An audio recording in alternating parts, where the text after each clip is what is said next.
Olá, Linhares, olá, Espírito Santo, sejam todos bem-vindos. Nós começamos mais uma semana muito importante por aqui, onde falamos a respeito de coronavírus à exaustão. É muito importante falar sobre coronavírus, principalmente nesta semana. Hoje nós vamos atualizar a situação de Linhares e o estado do Espírito Santo também. Se você ligar a sua televisão agora, em qualquer outro canal, tomara que fique aqui conosco até o meio-dia, todos os canais vão estar focando exatamente a responsabilidade que temos com relação ao coronavírus. É muito importante. Covid-19 é uma realidade no meio de nós. Hoje pela manhã, nós saímos mais uma vez pela cidade de Linhares para acompanhar isso. Como que o linharense tem entendido essa realidade? E aí algumas imagens da cidade.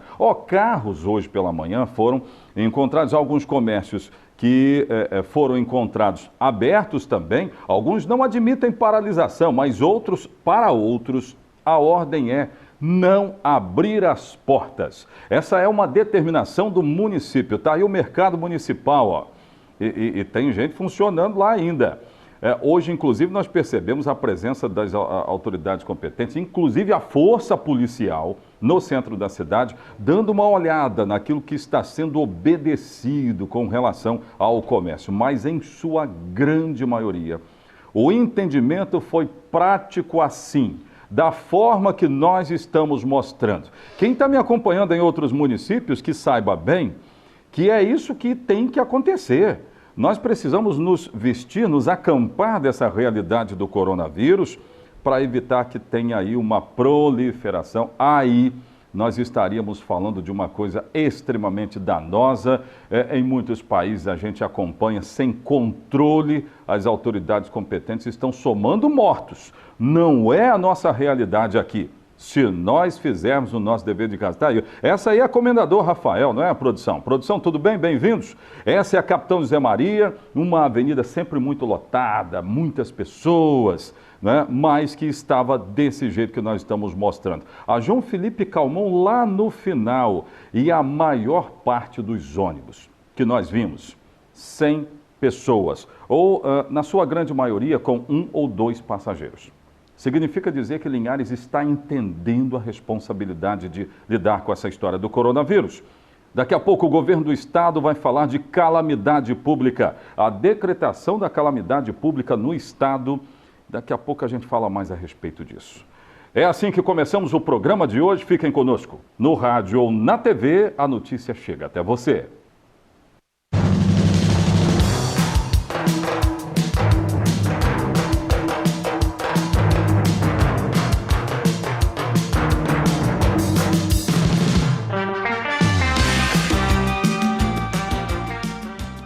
Interaja conosco nas redes sociais. Sabe o que eu quero? Agora eu quero desafiar a você que está em casa, de fato está em casa. Faz um vídeo seu, na sua casa, com a sua família e manda para nós aqui. Nós vamos mostrar o seu confinamento para o bem de todos, é bem verdade, não é? Pode filmar e manda para cá que eu vou mostrar. Eu não sei se vai dar para mostrar todos, mas eu vou mostrar. E mostrar que o linharense está entendendo bem que Covid-19, o coronavírus, é uma realidade que mata. Nós temos imagens aí de dentro de um dos nossos carros. Nós fomos às ruas para ver exatamente, para saber de movimentações. E aí a gente percebe BR-101, margem é a Samuel Batista Cruz, para quem está fora da cidade nos acompanhando.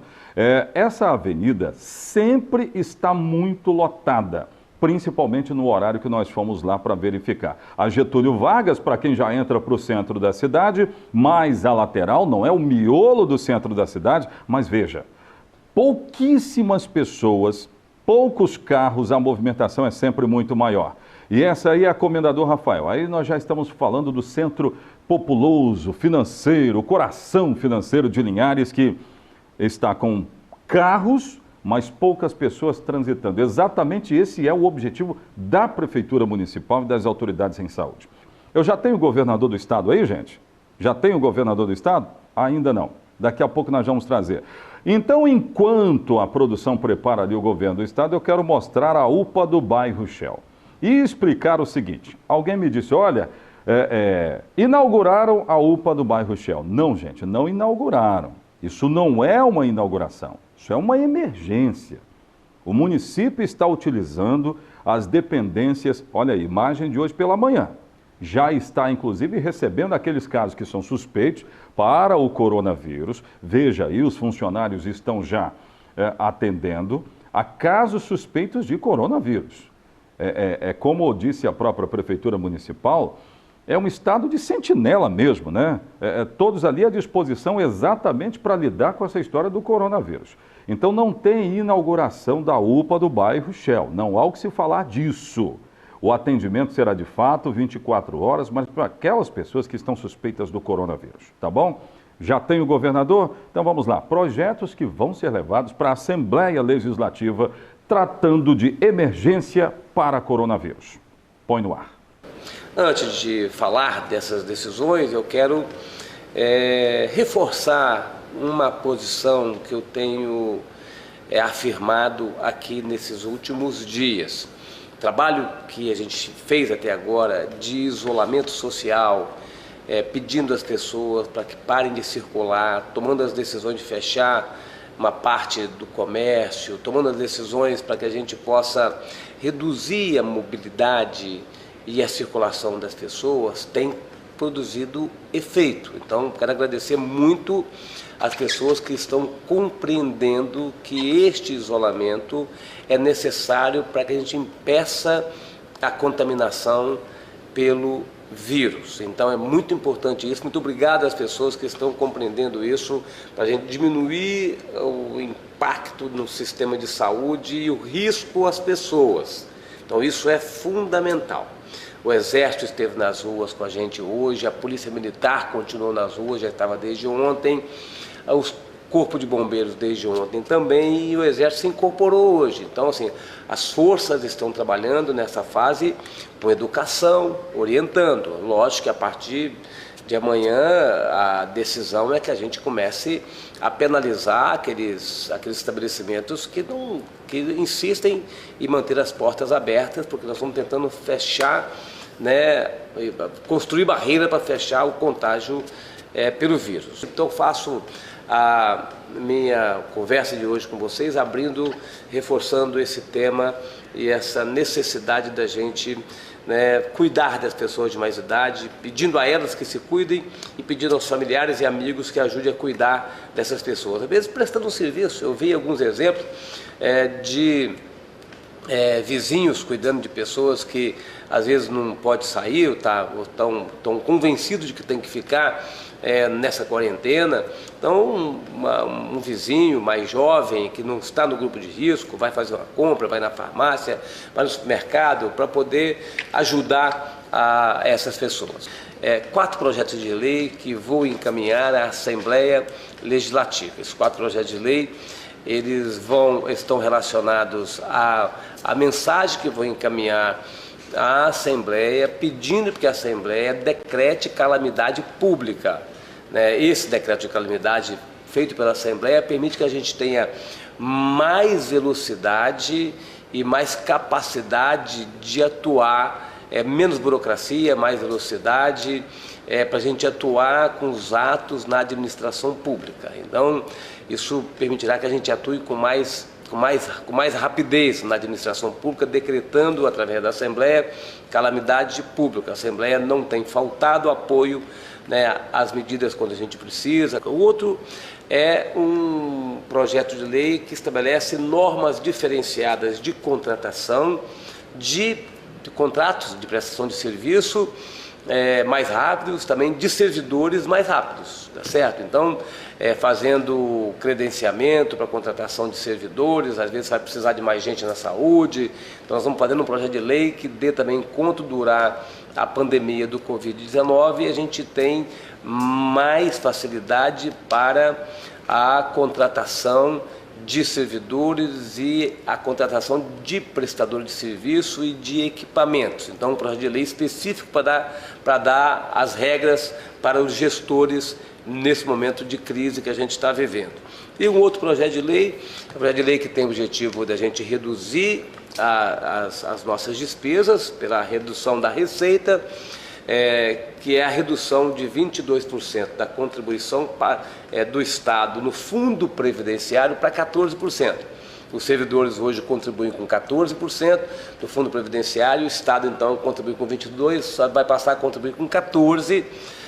Isso tem duas justificativas. A primeira justificativa é que os militares, policiais militares e bombeiros, hoje tem um sistema de proteção social, então eles não são mais do fundo previdenciário, e eles contribuíram nesse tempo com o fundo previdenciário, então eles saíram de lá, e o Estado agora é que banca diretamente as suas aposentadorias, então ficou um saldo lá, que isso pode ser, a decisão de agora compensa o saldo que ficou lá, de 22 para 14 a redução, isso produz uma economia para o Estado numa hora que nós estamos perdendo muita receita. A outra decisão, outra proposta nos encaminhar à Assembleia é que nos autoriza a fazer reversão de fundos. O Estado tem diversos fundos vinculados a um órgão ou outro, e se for preciso a gente pode reverter esses fundos para o Caixa do Tesouro, só se houver necessidade dessa reversão, mas vamos então encaminhar o projeto de lei que permite, que dá ao Estado a autorização de fazer a reversão desses fundos. Muito bem. Decisões importantes que estão sendo tomadas pelo governo do Estado. O Messias da Serra, Grande Vitória, obrigado, Messias. Sua audiência é muito importante aí na Grande Vitória. Ele está perguntando aqui o seguinte, olha, determinaram aí cortar salários, suspender contratos, e dos políticos, olha, eu não saberia te responder por que é que uma decisão dessa não foi tomada. Tá bom, Messias? Mas eu quero agradecer a sua audiência, você interagiu conosco e é sempre muito bom interagir com todos. A Taislane, ela está perguntando o seguinte, vem cá, oficina mecânica, será que vai fechar também? Tem que fechar? Olha, a recomendação do município é para que o comércio feche, exceto aqueles que não admitem paralisação. Então, muito importante a Taislane, obrigado por ter interagido conosco. Daqui a pouco, nessa câmera aqui, daqui a pouco eu vou atualizar os casos suspeitos, casos notificados para positivo no município de Linhares. Trago aos estúdios o Dr. Fernando Pandolfi, que vai interagir com a comunidade linharense. E o assunto, é claro, não poderia ser outro, é o coronavírus. Eu volto já.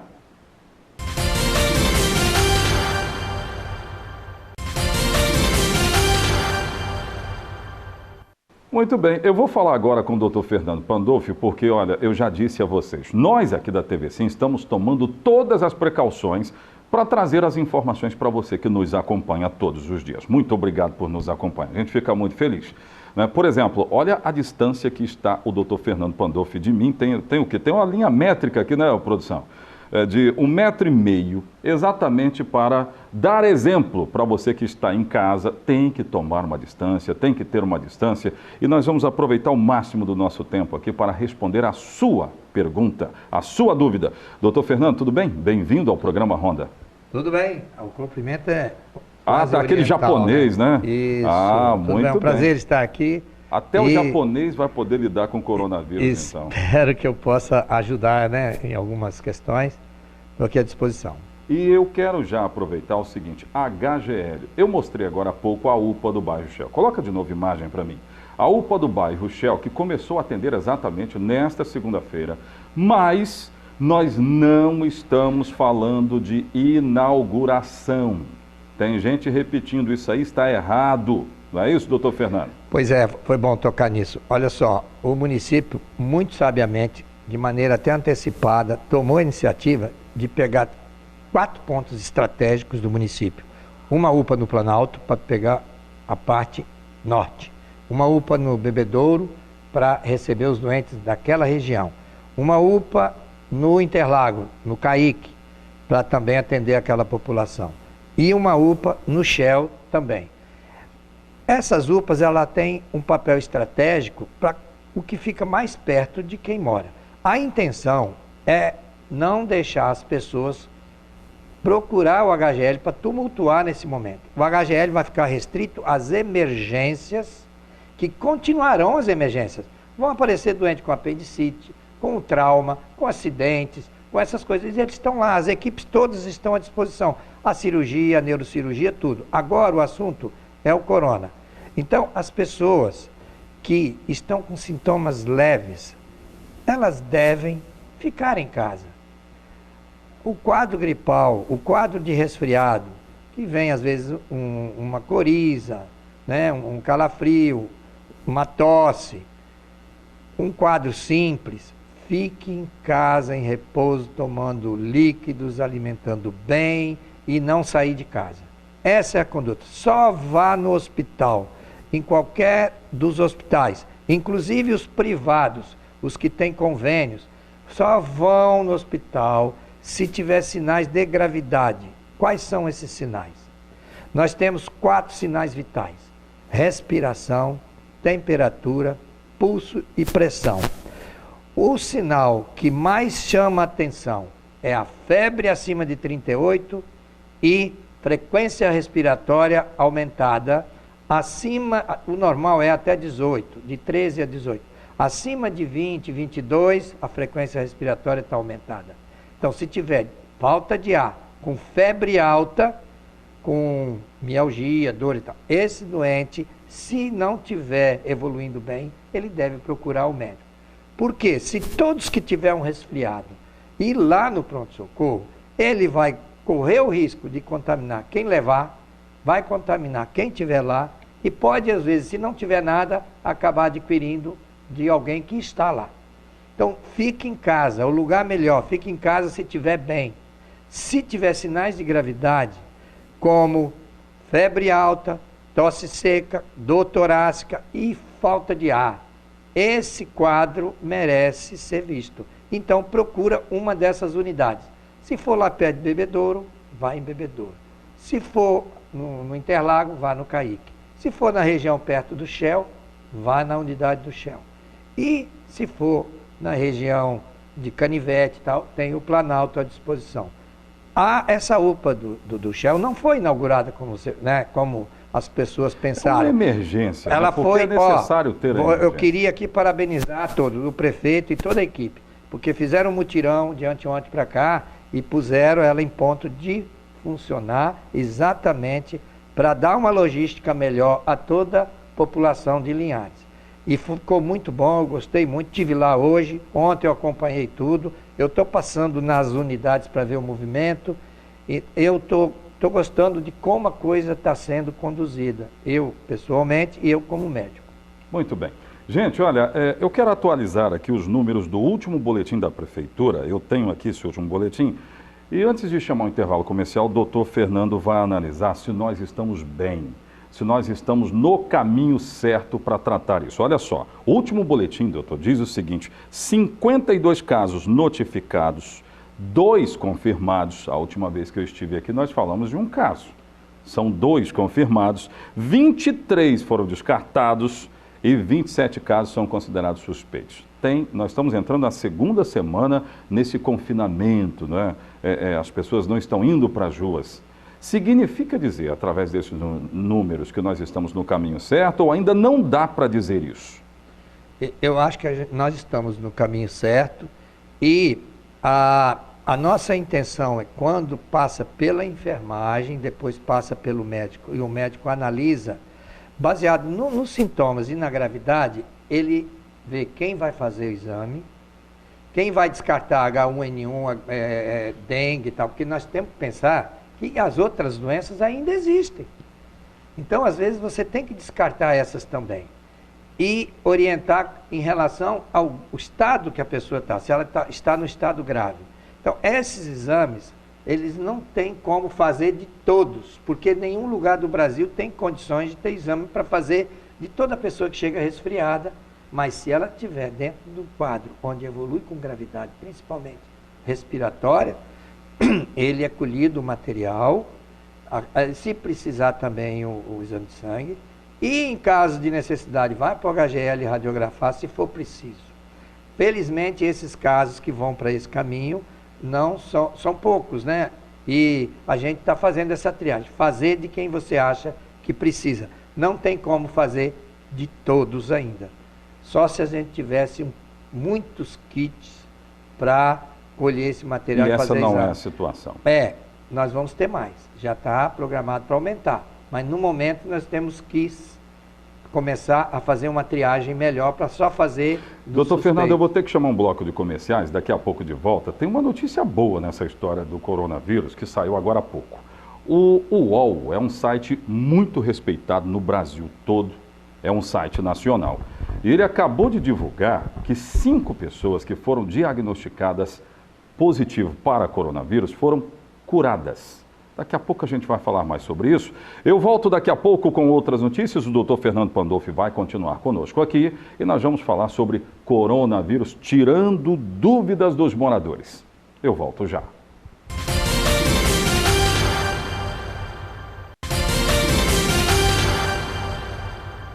Gente, muitas perguntas chegaram, vou tentar atender ao máximo as perguntas que chegaram aqui sobre atendimentos, onde é que eu vou. Daqui a pouco a gente vai falar sobre isso, eu vou voltar com o doutor Fernando que vai responder a perguntas. Eu quero mostrar a Rede Descontão na subida para o mercado municipal. Tem ofertas, tem promoções valendo para hoje na Rede Descontão. Essa aí, Maxivit, uma boa, aumente a imunidade, vai lá na Rede Descontão e aproveite. Essa oferta ainda está valendo nesta semana.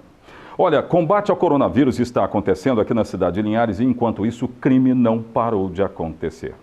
Homicídios registrados que estão sendo investigados pela delegacia, 16ª Delegacia Regional da cidade de Linhares, e também teve caso em Soretama. Ontem nós tivemos registro em Soretama de mais um homicídio. Teve registro também na cidade de Linhares, a produção inclusive vai colocar algumas imagens aí que nós temos, que são imagens flagrantes de moradores que estão preocupados com essa história toda. Temos imagens aí, pode colocar no ar, pode colocar que eu vou identificando aqui. A 16ª Delegacia, esse rapaz é morador de Soretama e ontem à noite ele acabou sendo assassinado em Soretama. Existem poucas informações a respeito das investigações deste crime, mas aconteceu ontem à noite no centro da cidade soretamense. Nós tivemos aqui informações do prenome dele, o prenome deste rapaz, que foi assassinado em uma das avenidas ali do centro da cidade. O prenome é Eduardo, muito conhecido lá naquela região de Soretama. A polícia está investigando, portanto, ainda não anunciou prisões a respeito. Aí no bairro Shell, a nossa reportagem também recebeu informações de um homicídio registrado. Isso aí é uma imagem ainda lá de Soretama, ainda imagem de Soretama. No bairro Shell, a polícia registrou o assassinato de um homem de 30 anos e já tem identificação dele. É Frank Anésio Rosa, que foi assassinado com 15 tiros. O assassinato aconteceu na Avenida Washington Luiz, que fica no bairro Shell. A polícia ainda está investigando, também não tem informações, não anunciou prisões. Na última sexta-feira, nessa câmera aqui, na última sexta-feira, um homem que estava trabalhando para uma empreiteira que presta serviço para a Prefeitura Municipal foi assassinado. A nossa reportagem esteve no local. Veja aí. Em meio à pandemia do coronavírus, a população formou uma aglomeração no bairro São José. O motivo? Um homicídio à luz do dia. Era por volta de 1h20 da tarde, à luz do dia. Um carro parou aqui nesta rua, um homem desceu do carro e efetuou vários disparos contra a vítima. O crime aconteceu na Avenida Vereador Vilmo Vitório Guizani, próximo a um posto de combustíveis. Franco Charles Xavier Barbosa tinha 45 anos e era auxiliar de serviços gerais. Ele estava trabalhando, fazendo reparos no meio-fio, quando foi atingido por vários disparos e veio a óbito no local. Franco já teve envolvimento com o tráfico, cumpriu pena e estava tentando retomar a vida. A vítima deixou 2 filhas. Muito bem, casos que ainda estão sendo investigados. Vamos voltar a falar aqui do coronavírus, doutor Fernando Pandolfi. Jaqueline, que é do bairro Santa Cruz, ela está perguntando o seguinte: eu sou do Santa Cruz, eu devo me deslocar à UPA lá do bairro Shell porque a minha avó está com dor, está com tosse seca, e aí, o que dizer para Jaqueline lá do Santa Cruz, hein? Bem, a tosse seca, simplesmente tosse seca, não fecha o diagnóstico que precisaria ir para uma unidade de saúde, porque tem o Planalto e tem o Shell. para então ela deve se deslocar ao Planalto. Ao Planalto, se for mais perto, né? E porque o que a gente tem focado mais é febre alta, com tosse, falta de ar, né? E às vezes ainda outros sintomas gripais, que seria mialgia, cefaleia e etc. Se não tiver a febre alta e a falta de ar, a tosse, não fecha bem o diagnóstico que a gente gostaria que só deixasse para procurar se acontecesse isso, febre alta com falta de ar. Tem uma outra aqui, doutor, vamos lá. Então, esses casos, se puder manter em casa, com cuidado, é melhor. Mas se piorar, eu acho que deve levar. Mas, por enquanto, em casa, quietinho, ainda é a melhor opção. Muito bem. A Lisiane Bermudes, do Jocaf 2. Nós falamos a respeito da vacinação. Estou correndo assim, porque nós temos que finalizar, né? Ela está dizendo o seguinte, para que serve essa vacina? A vacina que nós falamos agora há pouco é para o idoso, não é? É uma vacinação contra a gripe voltada para o idoso. Voltada para idoso e para os funcionários de saúde. Inclusive, eu já tomei a minha o senhor já tomou? Já tomei. Muito bem. Por quê? A vacina, ela te dá uma imunidade para os vírus que também dão um quadro parecidos.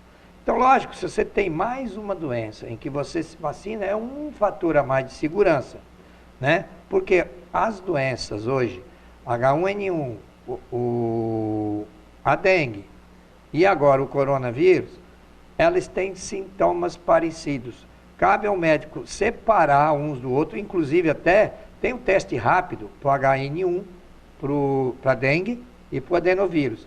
Ele pode até separar já na hora, quando é necessário, faz o teste rápido, afasta os três, aí sim fica cuidando, se for com os sintomas que fecham o diagnóstico de estado gripal e faz o acompanhamento. Mas quem estiver bem, comendo, se alimentando, tomando líquido, almoçando, comendo, evacuando, urinando, tudo bem, fique em casa e procure, se tiver sintomas, com pioras, principalmente febre alta e falta de ar. Muito bem. Gente, olha, vou ter que finalizar o programa Ronda da Cidade, mas eu quero reiterar que o nosso departamento de jornalismo vai estar dando todas as informações com relação a coronavírus. Então fique ligado na TV Sim. Dizer para você que vai nos ver às 19h30 que desconsidere essa informação, porque às 18h30 elas podem mudar. Né? Na hora do programa, de repente, elas já são outras. Mas ao longo do dia, você que vai rever, inclusive nas redes sociais, está valendo tudo aquilo que a gente está dizendo aqui. Mas os boletins estão sendo divulgados sempre à noite também. Então, fique ligado nisso. Mas um abraço a todos que me veem sempre às 19h30. Se você não nos acompanhou aqui, vai para o rádio, porque de segunda a sexta, as entrevistas que eu faço aqui, terminou aqui, nós estamos indo para o rádio com as mesmas informações, ou muito mais informações, porque o tempo lá é muito maior. Então corre para lá, é 106.1, Rádio Sim 106.1. Programa Ronda fica por aqui, quero agradecer ao Dr. Fernando, o Ronda volta amanhã. Um abraço, até amanhã. Tchau, tchau.